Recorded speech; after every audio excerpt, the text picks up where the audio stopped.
Redstone doesn't like to travel upwards. When I power the dust here, even though it's powering this block that it's in, it doesn't power the block above it, so this piston doesn't fire.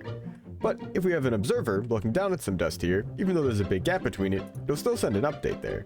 So you can easily send a redstone pulse upwards by having an observer looking down at your dust here. Every time it pulses, it'll pulse. But it will send out 2 pulses, one when it turns on, and again when it turns off. So if you want to have a signal that will stay on, you can have the redstone toggle as well. Every time this powers, the observer will send a trigger up here, to a copper bolt. Whenever this changes state, it'll change a signal for the comparator. If it's on, it'll send out a signal, and if we turn this off, and it turns off, it won't. We can use a comparator to read from that. Another way to send a signal upwards is just a classic spiral. Using some blocks, we can just bring the redstone signal upwards, because solid blocks in the way here will actually break it. If we use transparent blocks though, it won't. Something like glass will allow the signal to travel up and through the side.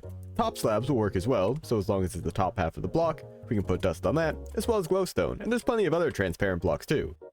Be sure to subscribe and leave your redstone questions in the comments. Join the Discord too to see when streams are. We play all sorts of games, and I'm working on making one. Peace.